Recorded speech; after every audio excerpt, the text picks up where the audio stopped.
Hello, friends. Before we get started, I need you all to know that there's a few different setups you can use for the Hero Damage Hunter. I will go over some changes that you could do to better fit your playstyle. Just keep all this in mind while we go through all the things and stuffs that I've been using on my Hunter. Firstly, some of my mods on my gear aren't correct. This is because it's hard to find some of the best in slot mods for the Hunter. But don't worry, the ones I am using won't lose you too much damage. So if it's all you got, then it'll be okay. The best in slot mods will be Swap Damage Chip, Damage Buff Chip, and Swap Crit Damage Chip. You'll put these three mods on all pieces. You can use Snakeskin like I have on my body, and swap out Damage Buff.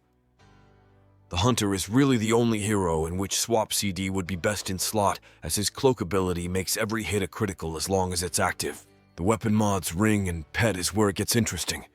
These will change depending on your setup you'd like to use. There's two setups you can make work, one being the general purpose hero Damage Hunter, and the other being a Shatter setup. Yeah, I said Shatter, just like the Barbarians build. The general purpose setup will feature Lucky Strikes, Bouncing Phoenix, and Focused Power Chip as the mods. You'll want to use Piercer Ring and a Drago Lich as well. If you were to use a Shatter build, you'd want Piercer instead of Bouncing Phoenix, Ice Ring instead of Piercer Ring, and an Earth Pet with the ability Cyclone or Sandstorm. Let's take a look at those shards we got. There's a lot of new ones introduced, so listen up. For the helmet, we got Hasten, Exsanguination, and Inspiration.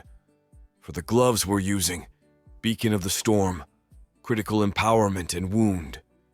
Wound might look like an ability-based shard, but wounded enemies take 13% increased damage.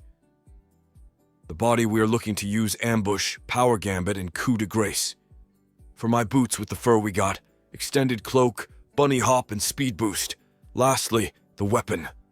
We'll be using Charged Shot, Sundering Blow, and Drenching Strikes for some added crowd control. The godly stat will be critical damage as we're getting 100% critical chance from the cloak ability. Well, that's all, folks. Feel free to try out this setup or swap out some things for other things that you like. Before you ask, what about Effigy? No.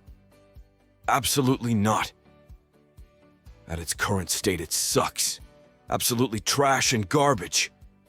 Okay, bye now.